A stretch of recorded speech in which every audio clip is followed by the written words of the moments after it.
Big Beezy, Big Beezy, Big Beezy. Oh my god, it's the Big Beezy show.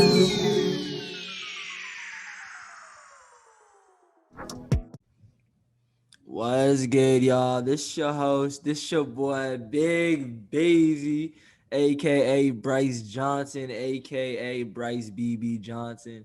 And on the Big Beezy show today, we got a good friend of mine, all the way from Spelman College, Monique Vaz. What it do? Hey y'all, thank you so much for having me. I'm super excited. I love this podcast. Thank you. God bless. Thank you for being on it. Appreciate it. So, where does it start, Monique? Like, we've been friends since the day I met you in the AUC.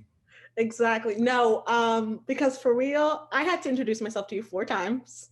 Sheesh.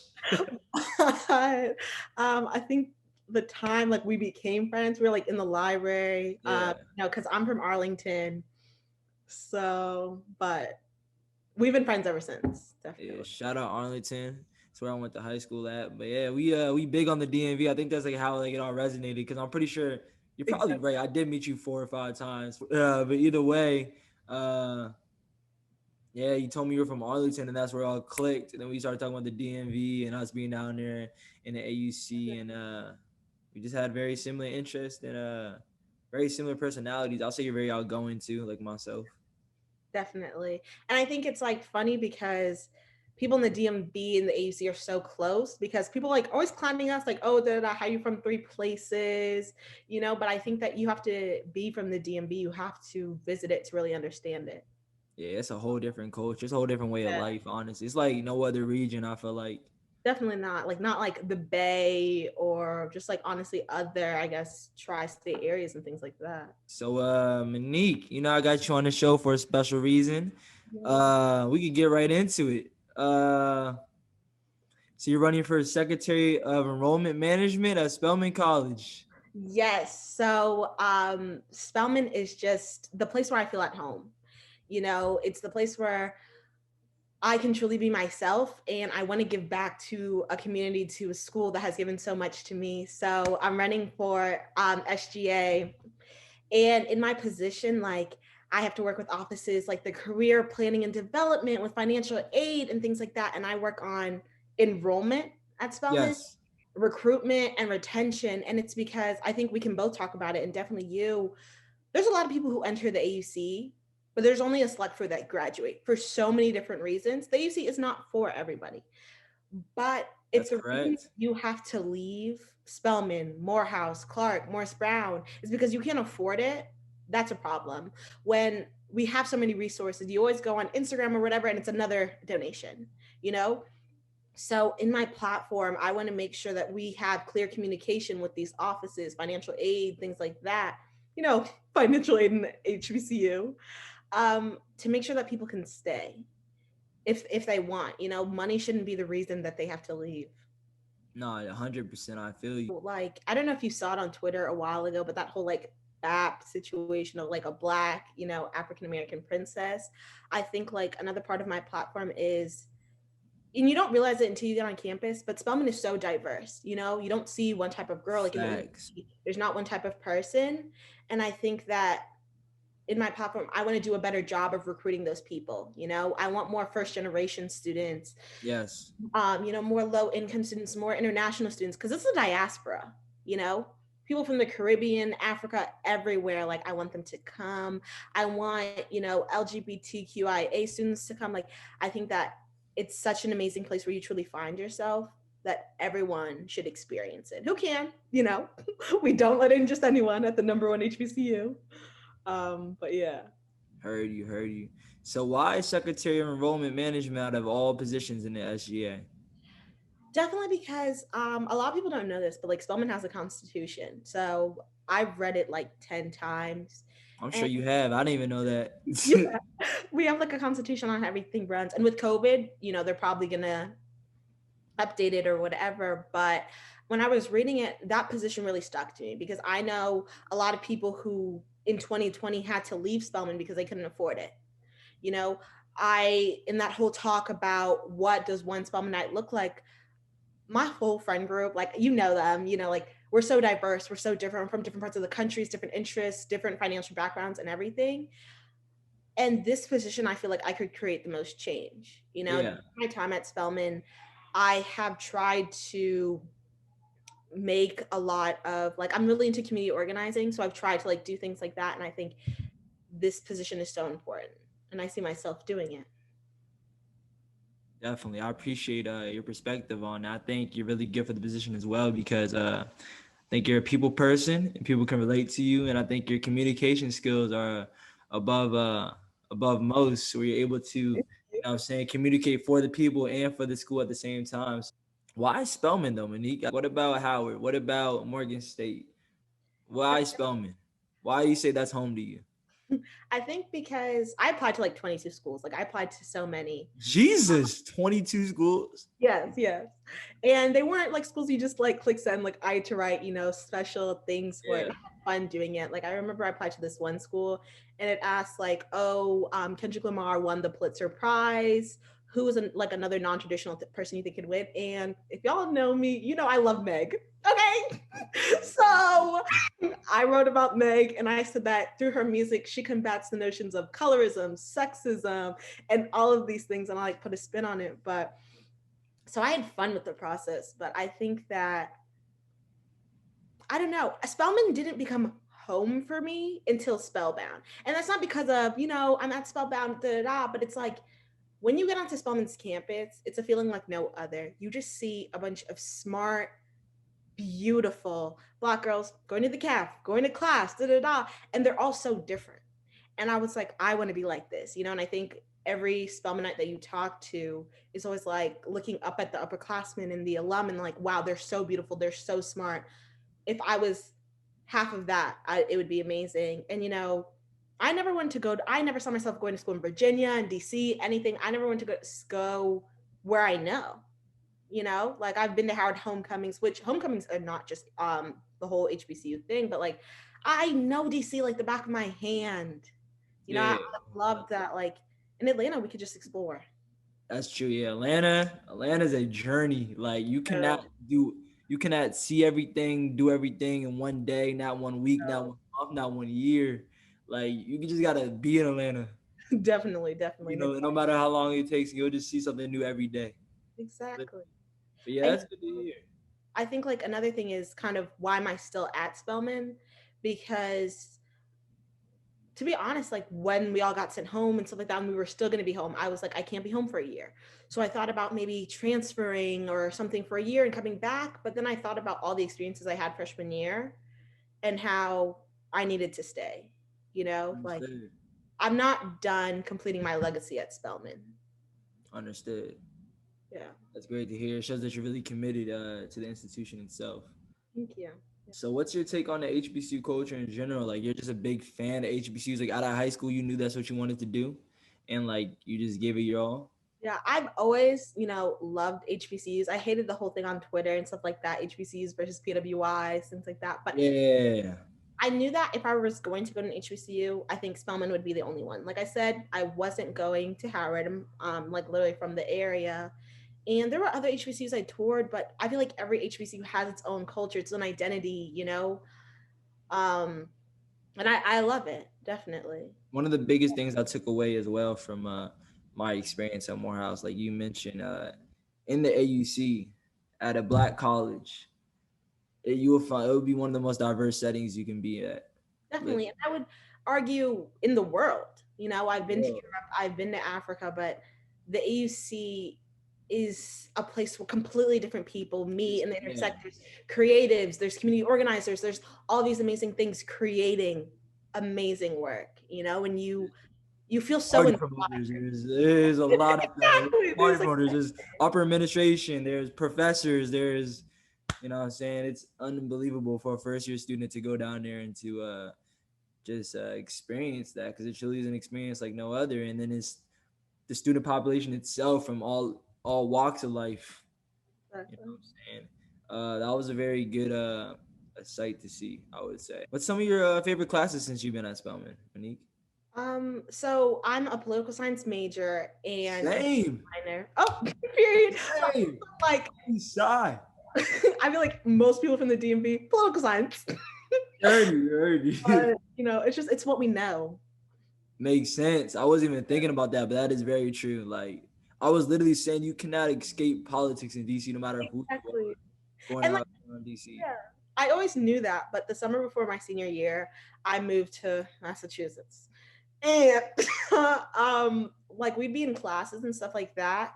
And there were so many ways where you could insert politics or you could insert religion or something like that. They just Yeah. wouldn't, and like people here were like uncomfortable kind of talking about that, which is crazy. Like I remember one time I played varsity basketball and we were like going to a game, and the freshmen on the varsity basketball team, they're, different. But they were like talking, they're like, oh, who's the vice president? Da da da. They didn't know. They thought it was John McCain, Sheesh. who had died months before. But and it's like when I wanted to get mad and things like that, I was telling my mom, but it was like, this is not Arlington anymore. Like this is not the DMV. Like politics is in everything we do, And I don't necessarily think that's a bad thing, but it's definitely different. But my favorite class. So yeah, I'm a political science major with a double minor in Portuguese and African diaspora studies. And I entered with like, I always knew I went to study like African history, African diaspora studies, but when I took ADW, like African diaspora in the world, I loved that class so much because I'd grown up That was a having, mandatory class, right, for all freshmen to take at Spelman? yes, yes. Okay, yeah, you. And like I grew up having these conversations about resistance movements and things like that because my grandfather fought for independence against the Portuguese in Africa, and all these things. And like I'm on Twitter, I'm like interested in this. But in the ADW, I had the readings to back how I'd always felt. And like I thought that was just so amazing. And then I saw people like learn about things for the first time that if they weren't at Spelman, they wouldn't learn. And I know that other HBCUs have similar classes. Like I know Xavier has a class like that and things like that. But I just think it's so important to learn your history unfiltered. That's So that great was to hear. just one of the most amazing classes. And then my teacher was like a former Black Panther. So yeah, Really? it was like she would just talk about that. Like we would ask her questions about it when we like didn't want to, I guess, do the work. But we were still learning because she was literally telling us her experience. How monumental is it that Kamala Harris became VP? I think it's like The HBCUs and yourself personally, because you're trying to go into student government, you're in political science. So how monumental is that for you? I think it's like the kind of thing where you have to like step back. Cause I remember we were like in high school and she announced she was running. I was behind her 100%. I was posting her everywhere. I was like looking up ways I could get involved with her campaign and stuff like that. And then when I like sat down to do research about her, I was like, maybe this is not the candidate I necessarily want to support. But so like I switched over and I've been a Bernie stan since I was literally like a little girl. But her winning now, there's definitely things she's done in her past that I don't agree with at all, you know? Um, but I think that she brought up the whole discussion, is identity politics really that important, Like, what does representation really mean? And I think it's so amazing she's there. That our country, half of it, not, but like our country, so many people came together to elect a Black woman president, an Indian woman president, like a POC. And I think it's monumental that in our lifetimes we could see a Black president and vice president. But it Hmm. also shows us all the work we still have to do. And like I think I'm going to law school after Spelman, and I want to either do like civil rights law and immigration law. But I know that in immigration law and civil rights law in general, you still have work to do no matter what the administration is. Like Obama was the president that deported like the most people. So there's still work that you have to do no matter whatever administration's power. But I think it's so amazing that she went to an HBCU and that she's a Black woman and she is all these amazing things. Like little kids can look up to her and say, hey, That's I can very do true. that too, you Yeah, know? it's very true, especially in this day and age. Like in this day and age, Yeah. non-monumental to see that, because as one of my friends said on the earlier podcast, he said the 20s is the new 60s. And that has forever stuck with me. Like to think about that is wild to hear Like that. Like we really living through this somewhat of the same society differences and battles that our parents were living through and our grandparents were living through in terms of the civil rights movement and what we got going on now. It's kind of a rendition of that, I would say. But I think it's very monumental to see uh, something as big as a person of color as the vice president of the United States during a time like this. Yeah. We got And COVID in the air, and then we got unemployment rates skyrocketing. A whole lot of stuff's going on. yeah. And So I feel like people always compare the time we're going through like to the 20s and things like that, but I've never heard someone say, "Yeah, we're living in the 60s." I see that. Yeah. yeah, yeah, I hear you. But so it seems like you're really big into social justice. What brought you into social justice? Like, has it been that way since you were a kid? Like, did you grow up in a predominantly white area? Yes. So Okay. when I did You the grew up IB, in Arlington? Is that yeah, okay? Got you. born Yeah. and raised, born in Sibley Hospital, DC till I die. But born and raised in the Arlington Public School System. You know, when I did the IB program, I was the only Black girl in it out of like 100 people.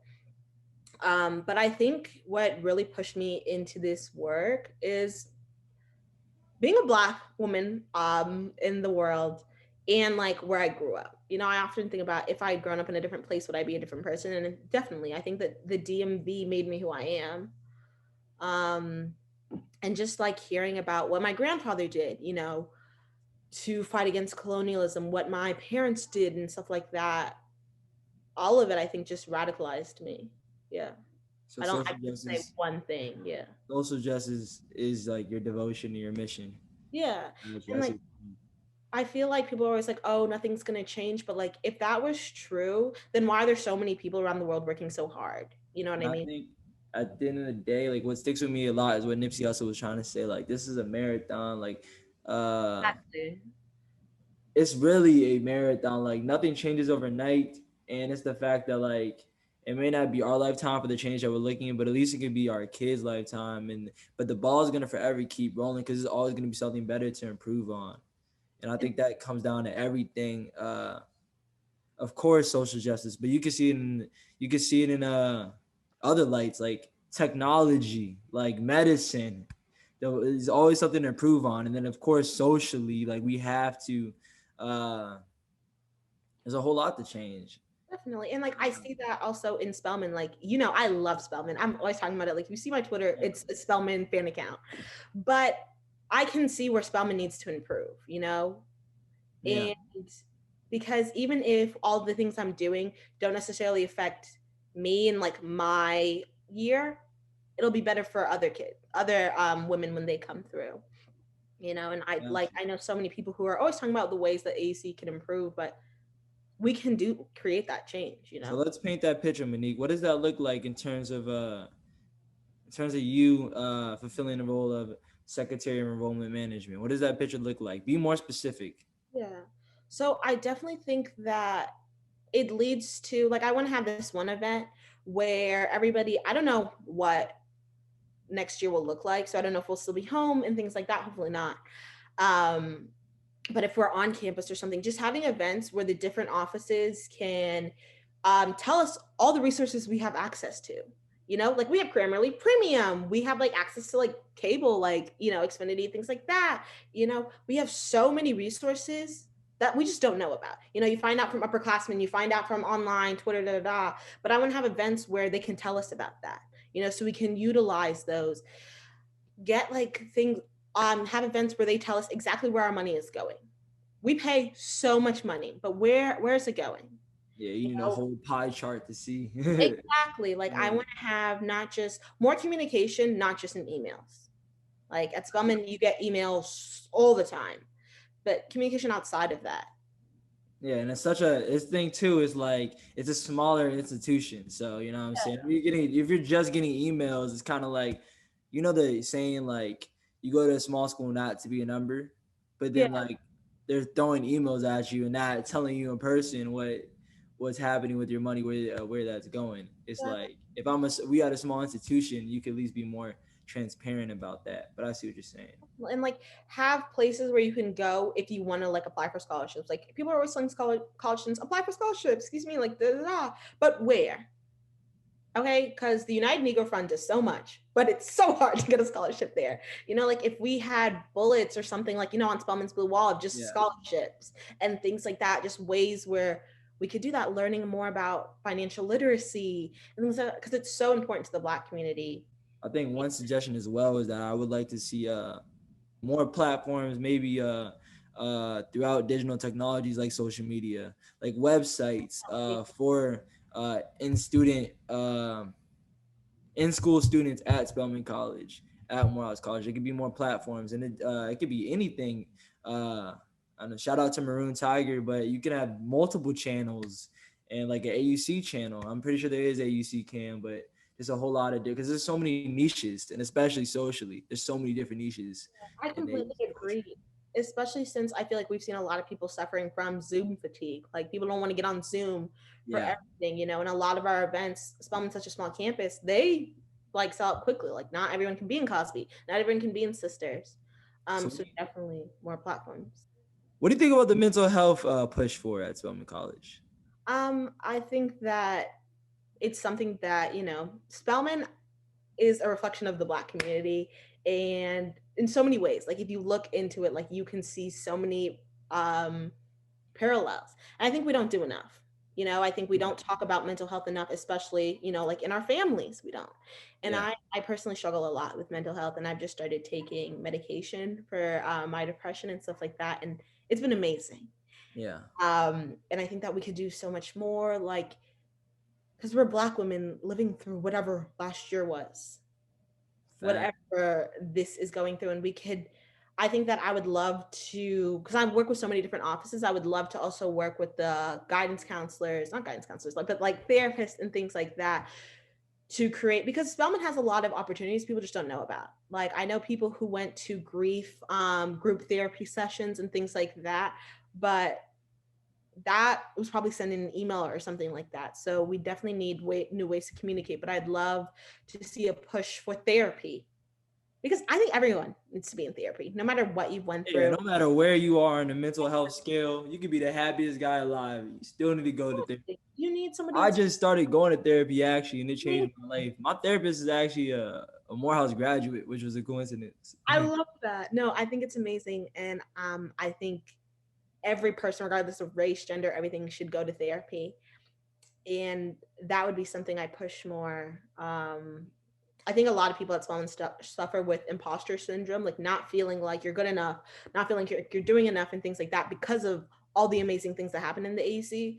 So I think having a whole discussion on that and coming up with ways to dismantle that, because if you're in the AUC, it's because you deserve to be there, you know, because you've worked hard enough that you deserve to be there, that you have something to add.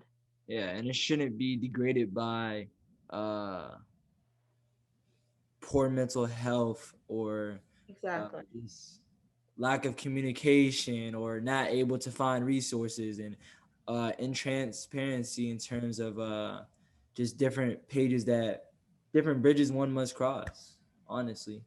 But I think you'll do a good job keeping that ball rolling and where you're trying to take things, because you have the vision. It seems like this is an accumulation of your first year experience there, then you transitioning that to online classes, and you still being a part of the AUC and all that. So yeah, good luck.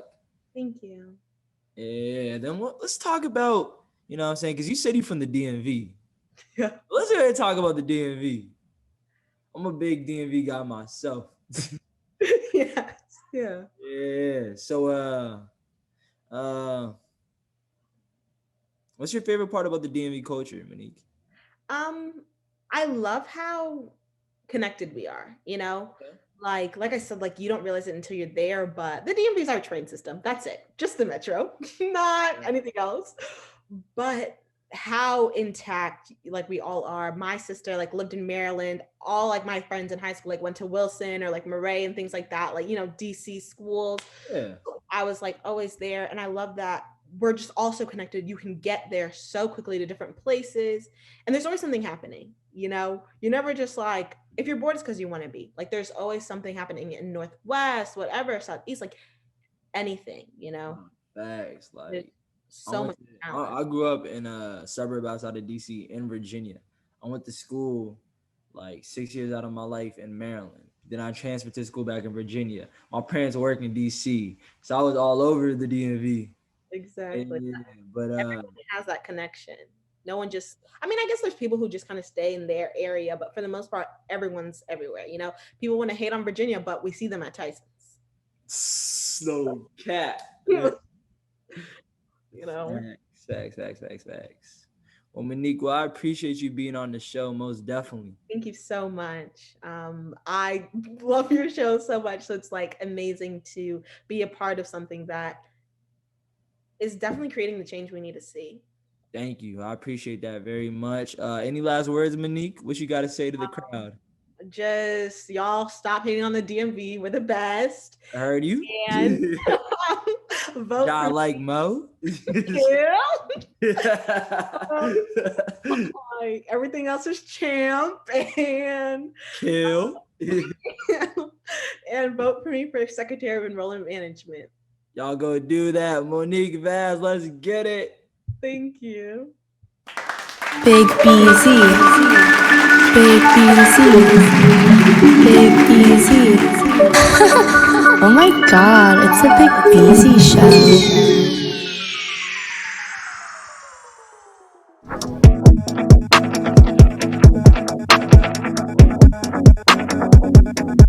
Baby, I know that I got you.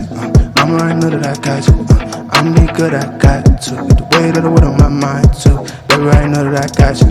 Mama, I know that I got you. I'm be good, I got to. The way that I went on my mind too. Baby, I know that I got you. Mama, I know that I